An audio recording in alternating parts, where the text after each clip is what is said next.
Hello Gaspard, comment tu vas? Salut Steve, bah écoute, ça va très bien. Très très bien, et toi? Ça va super. Merci beaucoup d'avoir accepté mon invitation sur le podcast. Je suis super content de te recevoir. Est-ce que tu pourrais te présenter rapidement, s'il te plaît? Ouais, alors bah écoute, je m'appelle Gaspard Duboum.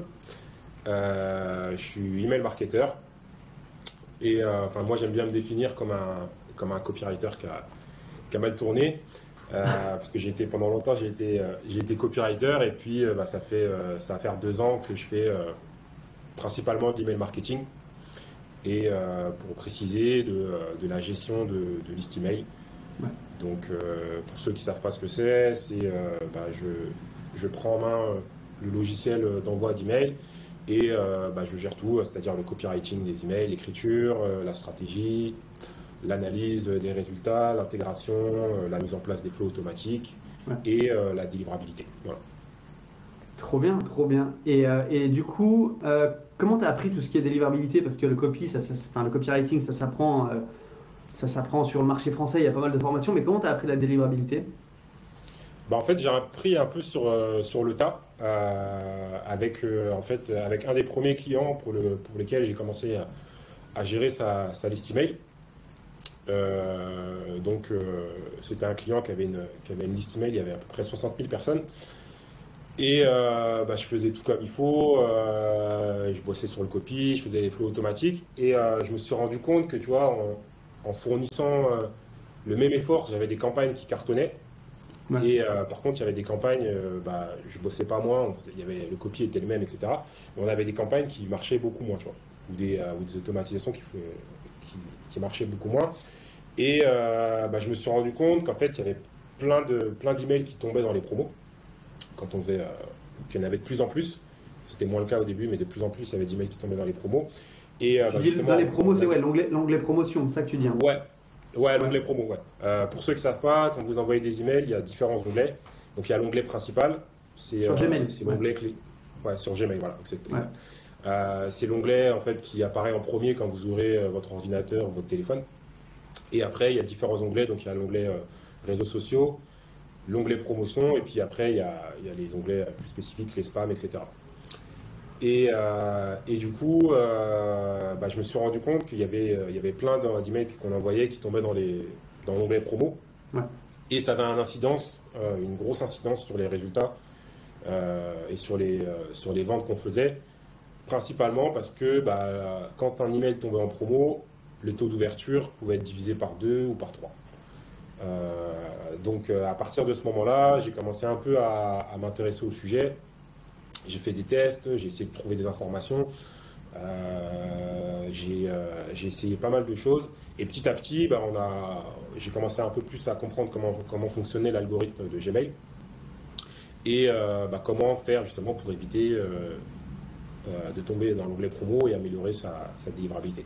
Après, en soi, l'onglet promo, c'est pas non plus la mort, mais le truc, c'est que pas tout le monde va checker son onglet promo. C'est un petit peu le, C'est le fond ça. de tiroir, tu vois, tu regardes de temps en temps. À moins que tu sois un fou de la boîte zéro, tu sais, comment on dit, Ouais, tu sais, il faut pas qu'il y ait un zéro mail qui inbox, ouais. traîne. Ouais, zéro Ouais, ouais, inbox. voilà. Mais tu vas pas souvent, et puis comme tu reçois aussi beaucoup de mails pourris de ta banque, de machin, de trucs, ça arrive tout au même endroit, donc c'est pas là que tu regardes. Donc c'est pour ça que d'ouverture sont divisés par deux, ouais, c'est pour ça. C'est ça, exactement. Bah, ouais, donc, il y a plusieurs raisons. C'est effectivement, déjà, il y a plein de gens qui savent pas que l'onglet promo existe. Ouais, Si tu fais le tour autour de toi, enfin, tu vois, nous, on le sait parce on est dans l'email marketing et que justement, ouais, c'est une des problématiques auxquelles on est confronté. Mais il y a plein de gens bah, qui savent pas que l'onglet promo existe. Et en plus, suivant la façon dont tu paramètres ta messagerie, bah, sur mobile, des fois, les emails, enfin, l'onglet promo, il n'apparaît même pas, tu vois. Donc, du coup, toutes ces personnes-là, bah, tu les loupes potentiellement. Et puis, comme tu l'as expliqué, dans l'onglet promo, il y a souvent plein d'emails bah, que les gens ne veulent pas voir. Et puis, bah, il y a la connotation promotion, quoi. Les gens, ils aiment acheter, mais ils n'aiment pas qu'on leur vende des trucs. ouais. Ça Et sonne, bah, ça sonne l'alarme à bullshit. Oh, tu vas me c'est vendre ça, quelque voilà. chose et tout ça. Pas. Voilà, exactement. Publicité. Et donc, Ouais. du coup, bah, ils évitent. Ils évitent. Et bah, c'est ce qui explique voilà, que, ça, que les taux d'ouverture baissent forcément quand un email tombe dans les promos, quoi. Ok. Non, clairement. Et du coup, qu'est-ce que tu as fait c'était quoi ton processus pour sortir un petit peu ces emails de la boîte promotion? Est-ce que t'as un processus que tu suis de A à Z ou est-ce que tu Ouais. testes, tu itères, tu testes, tu itères? Comment tu t'y prends? Alors, bah déjà, il y a plusieurs choses. Déjà, ce qui est important de savoir, c'est comprendre un peu comment, même si on ne peut pas le savoir à 100%, hein, comment fonctionne l'algorithme Ouais, de l'onglet promo. Il y a plusieurs choses qui sont importantes à savoir. C'est que ce qui va déterminer votre délivrabilité, la délivrabilité des emails, il y a quatre gros critères importants. Le critère important numéro un, ça va être le contenu de vos emails. ouais, Donc, quand je dis contenu, il y a le nom de l'expéditeur. Des fois, simplement en changeant votre nom d'expéditeur, bah, l'email peut tomber en promo ou en onglet principal. ouais. Il y a la ligne d'objet, donc le titre de votre email. Il y a le texte dans votre email, le lien que vous utilisez. Il y a certaines sortes de liens qui sont déclencheurs de l'onglet promo. Les images, enfin voilà, tout ce qui est lié au contenu de votre email, ça va être pris en compte pour déterminer si votre email tombe en onglet principal ou tombe en onglet promo. Donc ça, c'est la première chose à savoir et c'est un des éléments déterminants pour savoir où est-ce que vos emails vont atterrir. La deuxième chose, c'est la réputation de votre nom de domaine. Ouais. Aujourd'hui, quand vous envoyez un email, vous le faites via un nom de domaine. Généralement, c'est le nom de domaine de votre boutique. Par exemple, si votre boutique c'est complémentalimentaire.com, vous allez envoyer des mails via ce nom de domaine. Vous allez avoir un alias @complémentalimentaire.com. Et en fait, bah, ce nom de domaine, il a une réputation email. Et il y a différents critères qui font que, suivant les actions et le comportement que vous allez avoir et les pratiques email que vous allez avoir, votre réputation va soit augmenter, soit baisser. C'est un peu, tu vois, comme sur Trustpilot, tu as des gens qui te mettent des notes. Et bah, plus tu as de bonnes notes, bah, plus ta note elle monte. Et puis à l'inverse. Et donc, ce qui détermine un peu cette réputation, il y a plusieurs choses. Déjà, il y a l'âge du nom de domaine. Si vous avez un nom de domaine récent, vous allez être moins favorisé que si vous avez un nom de domaine qui a plusieurs années. Donc ça, c'est un critère sur lequel on peut pas jouer, mais voilà, c'est important. Et après, il va y avoir aussi l'engagement que provoquent vos emails. L'engagement positif et l'engagement négatif.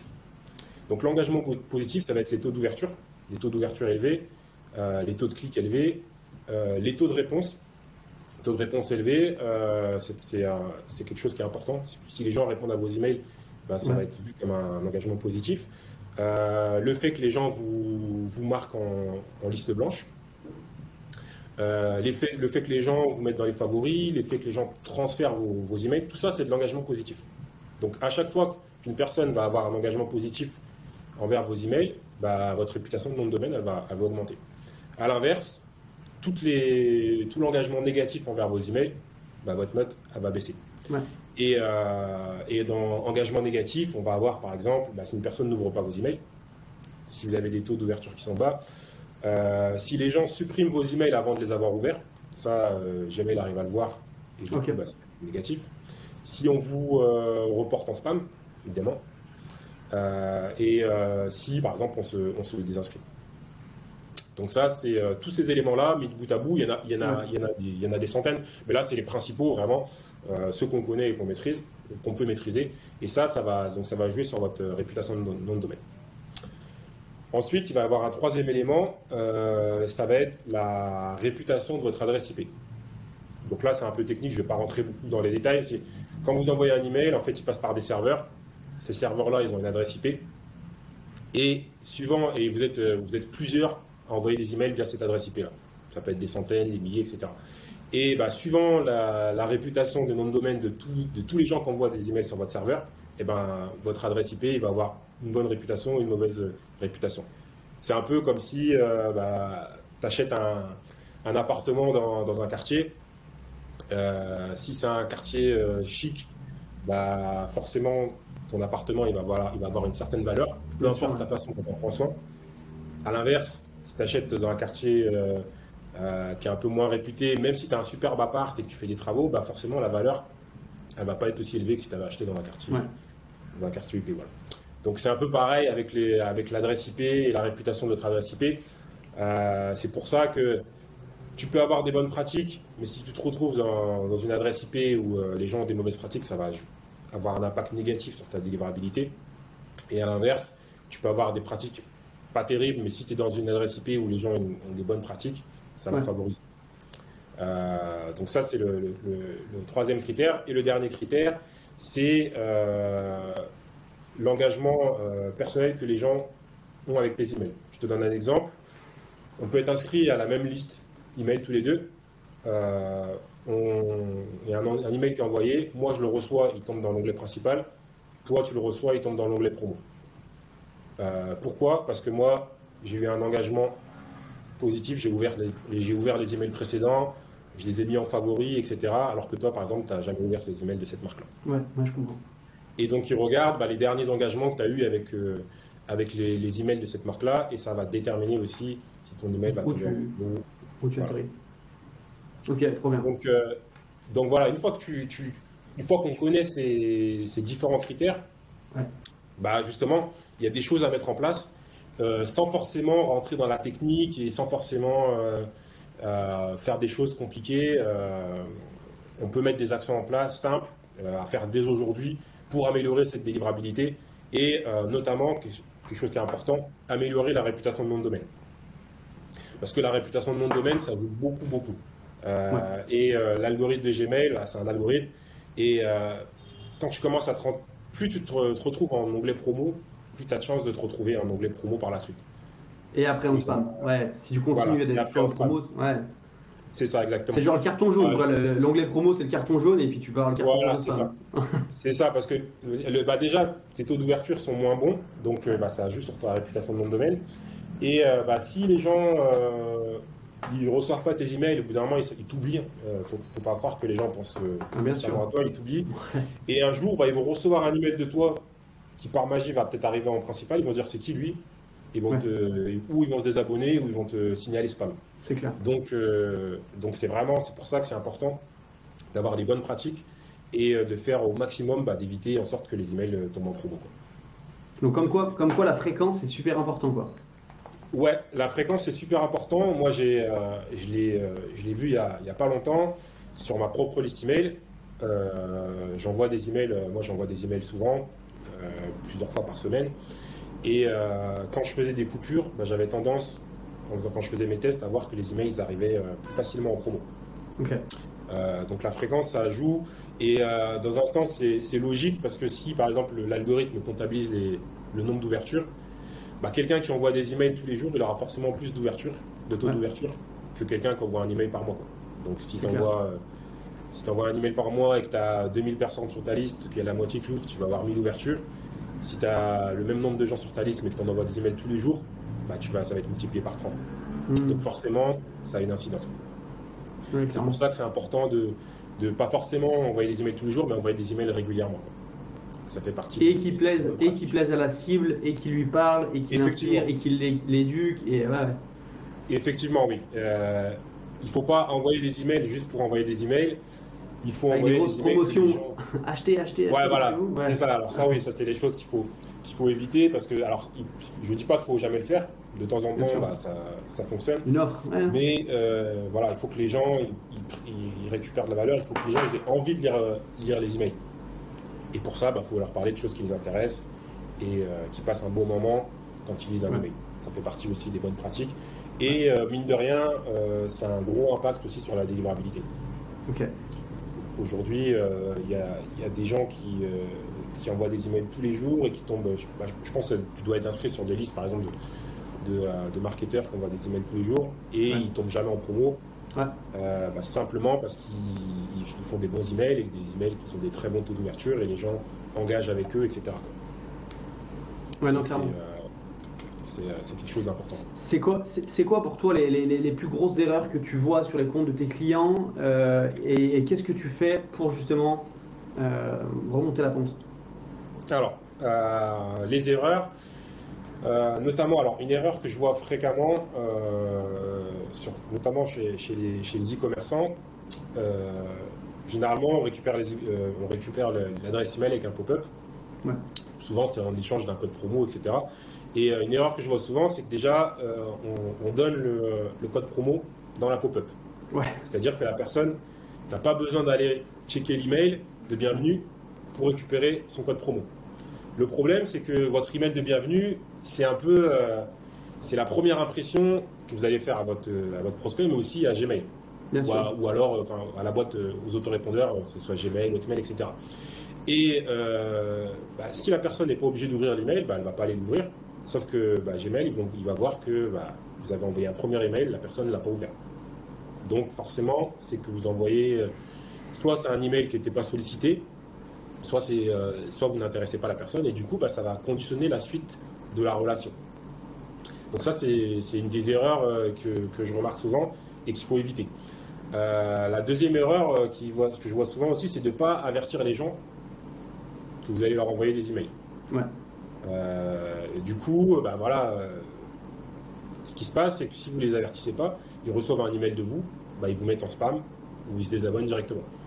Donc c'est important de les prévenir, que ce soit sur le pop-up ou alors dans l'email de bienvenue. C'est-à-dire que si vous avez une séquence de bienvenue en place, dans le premier email, prévenir les gens qu'ils vont recevoir d'autres emails et leur dire si vous n'êtes pas OK avec ça, vous pouvez toujours vous désabonner. C'est important aussi de dire aux gens qui peuvent se désabonner. Pourquoi? Vaut mieux que quelqu'un se désabonne en début de séquence qu'une personne qui n'ouvre aucun de vos emails. Ou alors qui vous envoie en spam parce qu'elle en a marre de recevoir vos emails. Et ce qui m'amène au point suivant, c'est indiquer bien aux gens comment se désabonner. Parce que pour nous, qui sommes dans l'email marketing ou qu'on est dans le digital, ça paraît tout simple. Mais aujourd'hui, vous allez peut-être avoir dans vos clients des retraités, des gens qui ne sont pas à l'aise avec le digital, des gens qui vont rarement sur Internet et ils ne savent pas comment se désabonner. Et ils reçoivent des emails qu'ils ne veulent pas et eux, la première chose qu'ils font, ils vont vous déclarer en spam. Donc, vaut mieux les inciter, leur montrer comment se désabonner plutôt qu'ils vous déclarent en spam.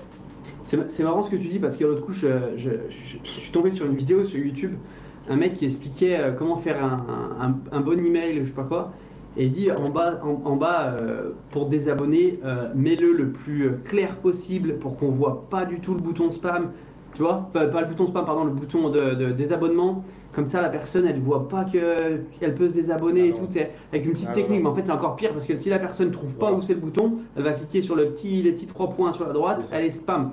Et franchement, je peux te le dire, moi je l'ai fait aussi parce que tu reçois des mails de personnes qui cachent ce bouton. Et en fait, justement, faut plutôt le prendre comme une chance de dire écoute, tu veux pas être là, tu te barres, en fait, il n'y a pas de problème. Ouais, exact. Le gros enjeu, en fait, aujourd'hui, on pense que celui qui a la plus grosse liste email, c'est celui qui va générer le plus d'argent, mais c'est pas ça en fait. C'est la personne qui a la liste email la plus engagée avec des gens qui veulent recevoir les emails. C'est ceux-là qui génèrent de l'argent. Et du coup, les gens, il faut être transparent avec eux. C'est que si à un moment donné, tu en as marre de recevoir mes emails, c'est pas grave, il n'y a pas mort d'homme, mais désabonne-toi et surtout pas le cacher parce que de toute façon, l'email c'est là pour créer une relation de confiance. Et si tu commences dès le premier email de bienvenue à cacher des trucs, etc., forcément, au final, tu le payes, quoi. Donc vraiment, être clair sur ça et ne pas hésiter à dire aux gens, si tu veux te désabonner, désabonne-toi maintenant, etc. Il n'y a pas de souci. Surtout que une personne désabonnée peut très bien se réabonner plus tard et c'est pas perdu. C'est pas parce que quelqu'un se désabonne de votre liste email qu'il va plus acheter chez vous. Qu'est-ce que tu dirais pour une personne qui pense envoyer des bons emails, qui fait attention, qui a fait des recherches sur son persona, c'est exactement ses points de frustration, ses désirs, ses machins, qui fait du bon contenu, qui n'envoie pas des grosses images très très lourdes, tu vois ce que je veux dire, qui fait vraiment des bons emails mais qui arrive quand même en promotion. Est-ce que tu dirais il faut que tu fasses ça, ça ou ça? Est-ce que tu aurais des recommandations? En tout cas, des recommandations, pas forcément des solutions, parce que, encore une fois, on n'est jamais sûr, mais des recommandations à tester pour augmenter sa délivrabilité. Ouais, effectivement, je peux te dire différentes actions à mettre en place. Alors déjà, la première chose à faire, c'est de tester, avant d'envoyer un email, tester où est-ce qu'il atterrit. Voir dans quel onglet il atterrit. Pour ça, c'est simple, vous n'avez pas besoin d'outils compliqués, il suffit juste d'ouvrir un compte Gmail tout neuf. Dans ce compte-là, vous n'ouvrez aucun email que vous recevez. Pourquoi? Parce que ça va simuler en fait une personne qui est très peu engagée avec vos emails. Donc si votre email il tombe en onglet principal dans cette boîte mail là, vous êtes sûr à 90% que cet email là va tomber en onglet principal. Donc c'est la première chose à faire, c'est ouvrir un compte Gmail et tester à chaque fois, avant chaque envoi, dans quel email tombe, dans quel onglet tombe votre email. Donc ça c'est vraiment la première étape à faire. Ensuite, ce que je recommande de faire, c'est de s'assurer d'avoir un taux d'ouverture élevé à chaque envoi. Minimum plus de 15%. En dessous des 15%, vous allez commencer, ça commence en termes de réputation de domaine à être mauvais. Donc, pour augmenter ces taux d'ouverture, c'est assez simple. Il y a une des choses simples à faire, c'est segmenter votre liste. Segmenter la liste, une segmentation qui est efficace pour ça, c'est segmenter en fonction de l'engagement. Peu importe l'autorépondeur que vous utilisez, aujourd'hui, il y a des automatisations, par exemple, que ce soit sur Klaviyo ou sur ActiveCampaign, vous pouvez créer une automatisation engagée. Donc, en fait, c'est les gens qui ont... c'est à vous de déterminer, mais par exemple, moi, ce que je fais, c'est tous les gens qui ont interagi avec mes emails dans un délai de 7 jours, je les considère comme des gens engagés. Et ça va être les gens vraiment qui sont engagés avec vos emails et vous envoyez des emails au début que à ces gens-là. On peut se dire, ouais, mais du coup, on va perdre des revenus parce qu'on envoie à moins de gens, mais vaut mieux viser la qualité que la quantité. Je te donne un exemple. J'ai fait une campagne la semaine dernière justement pour un client. Il a une liste email de 10 000 personnes. Il envoie très peu d'emails. Et du coup, moi, je leur ai conseillé de ne pas envoyer 10 000 emails d'un coup parce que les algorithmes n'aiment pas ça, justement. Si tu n'envoies jamais d'emails et que tu envoies 10 000 emails d'un coup, ça peut poser des problèmes de délivrabilité. Du coup, ce qu'on a fait, c'est qu'on a segmenté la liste. J'ai créé le segment engagé et il y avait un segment de 2000 personnes. Donc, on a commencé à envoyer la campagne sur ces 2000 personnes-là. On a eu 41% de taux d'ouverture et 10% de taux de clic. Et c'était un email de vente, donc tu vois, ça a généré des ventes. Le lendemain, j'ai testé sur les segments des gens pas engagés. Donc, exactement le même email. On a eu 9% de taux d'ouverture et quasiment juste 1% de taux de clic. Tu vois. Donc, si on avait envoyé aux 10 000 personnes en même temps, on aurait eu des taux d'ouverture beaucoup plus bas et ça aurait eu une incidence sur notre réputation de nom de domaine. Donc, la première chose vraiment à faire, c'est segmenter la liste déjà en fonction de l'engagement. Déjà, si vous avez ce segment-là, c'est un gros atout et envoyer plus souvent des emails à ce segment-là pour obtenir des bons taux d'ouverture. Et une fois qu'on a fait plusieurs campagnes avec des bons taux d'ouverture, on peut envoyer à toute sa liste. Élargir petit à petit en fait. Voilà, c'est ça exactement, élargir. Et puis si vous vendez par exemple différents types de produits qui répondent à différentes sortes de problèmes, pareil, on peut segmenter en fonction de chaque problème ou en fonction de chaque type de produit. On peut segmenter aussi entre acheteurs et non-acheteurs. Les acheteurs, généralement, ils sont beaucoup plus réceptifs aux emails qu'on va envoyer parce que ils nous ont déjà fait confiance et généralement, ils sont déjà engagés avec nous. Donc, la première chose à faire, c'est segmenter sa liste. Une deuxième chose à mettre en place, c'est envoyer des emails qui génèrent beaucoup d'engagement, donc ou des réponses ou du clic. Il y a différents types de campagnes qu'on peut utiliser. Par exemple, quelque chose qui marche bien, qui génère beaucoup de clics, c'est les emails. Moi, j'appelle ça les emails quiz. C'est par exemple, vous envoyez un email, mettons que vous vendez, un complément alimentaire pour les cheveux. Quel est le plus gros problème que vous rencontrez avec vos cheveux? Et là, vous mettez différentes réponses et chaque réponse est cliquable. Donc ça peut être un email qui va générer beaucoup de clics et ça va envoyer un engagement positif du coup, à l'algorithme. Ce que j'aime bien faire aussi, c'est un email que j'envoie après l'email de bienvenue, genre 6 heures après l'email de bienvenue. Et c'est un email dans lequel je pose des questions. Par exemple, Ouais, voilà. Quel est votre, si on reste sur les compléments alimentaires, quel est le plus gros problème que vous rencontrez avec vos cheveux? Faites-le moi savoir en répondant à cet email. Ou alors, est-ce que vous avez bien reçu votre code promo? Par exemple, si dans l'email de bienvenue, vous envoyez un code promo, vous avez bien reçu votre code promo? Faites-le moi savoir en répondant simplement oui ou non à cet email. Là, du coup, ça va permettre de créer un engagement positif dès le début de la relation. C'est-à-dire que dès le deuxième email, bah, l'algorithme de la boîte de réception, il va voir que bah, les gens répondent beaucoup à vos emails. Donc, ça va envoyer un élément positif. Un autre type d'email qui fonctionne bien et qui a des bons taux d'ouverture, c'est si par exemple, si vous mettez en place une séquence d'abandon de navigation. Ou alors un déclencheur, si par exemple vous envoyez une campagne, que les gens cliquent sur le lien de votre campagne et qui n'ont pas acheté le produit, vous pouvez leur envoyer un email, par exemple, une heure après, pour leur demander est-ce qu'ils ont des questions par rapport au produit que vous avez vendu, est-ce qu'ils ont des objections, etc. et les inviter à répondre. Ça, généralement, c'est pareil, c'est des emails qui ont des bons. J'ai mis en place des fois ces automatisations, on avait des 80% de taux d'ouverture sur ces emails-là, quoi. Parce que c'est des gens qui sont engagés, des gens qui viennent de cliquer, ou alors des gens qui viennent de voir un produit. Donc Ouais. ça, tout ça, c'est les emails qui permettent vraiment de créer de l'engagement.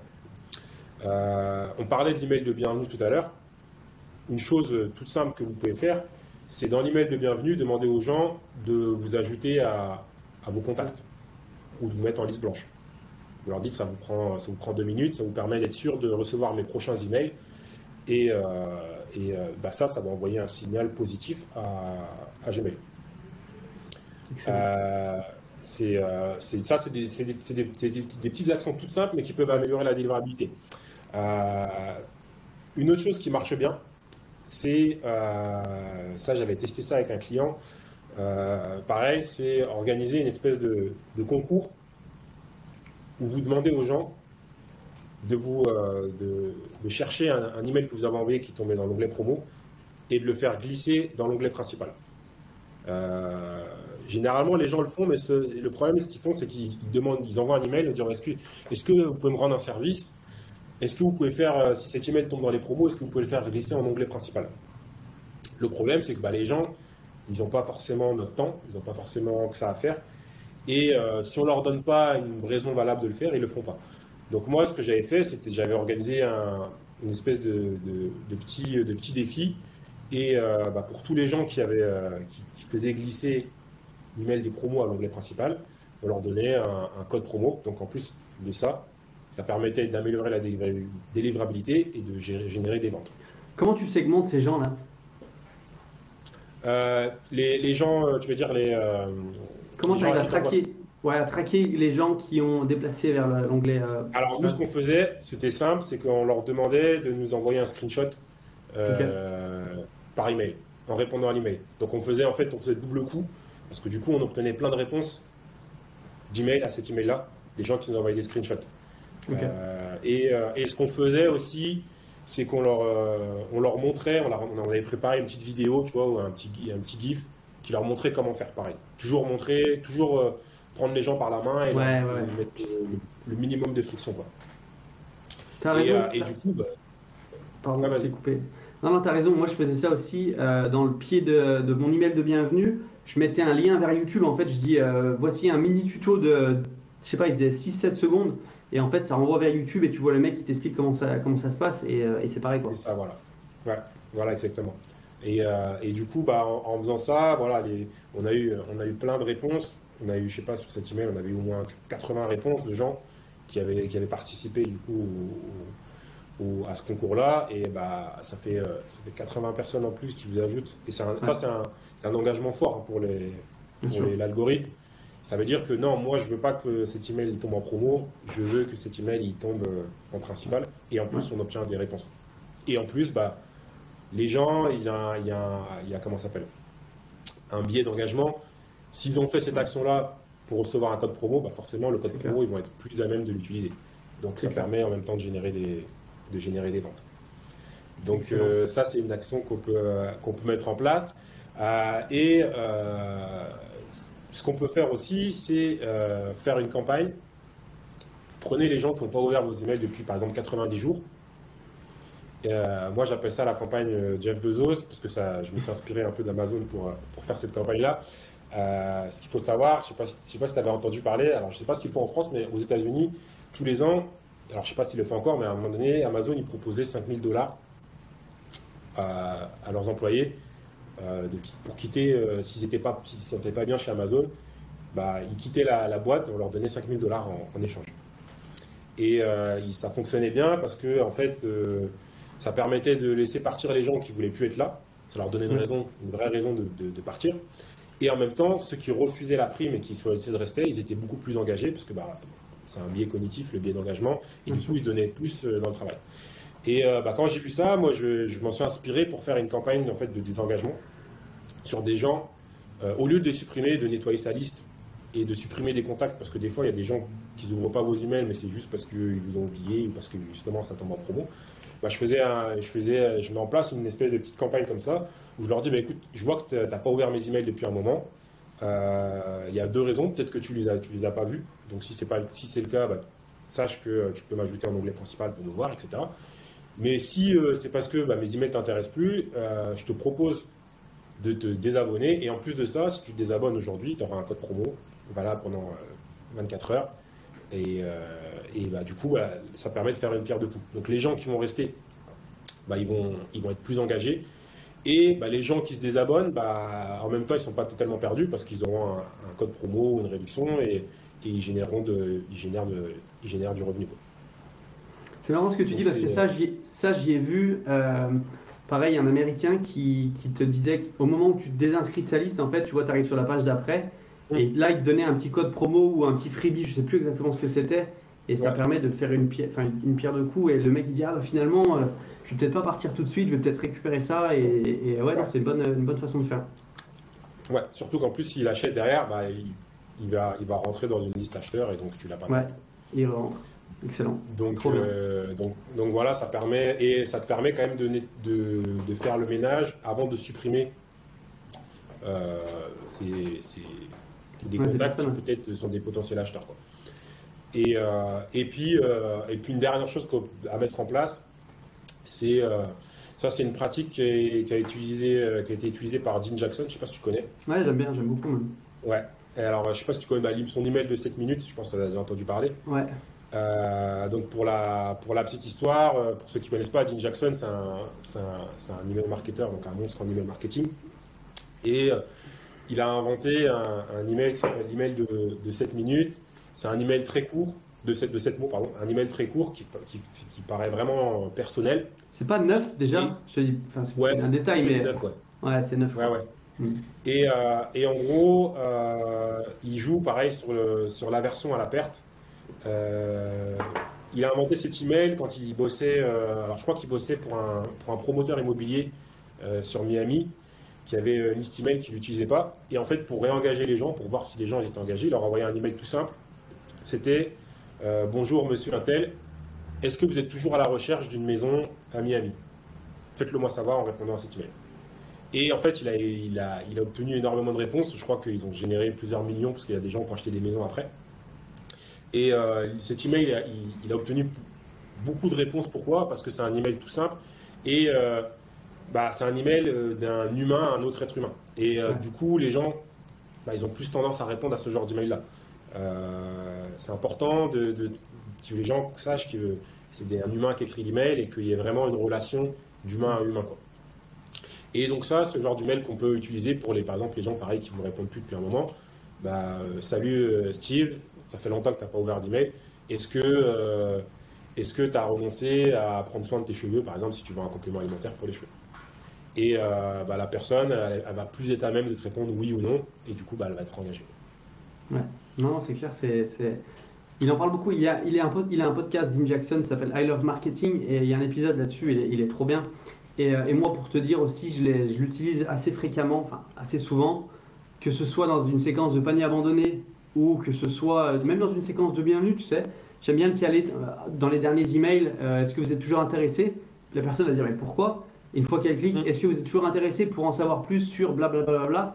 Tu vois, tu mens pas parce que l'objet d'email il est cohérent avec le début de ton email.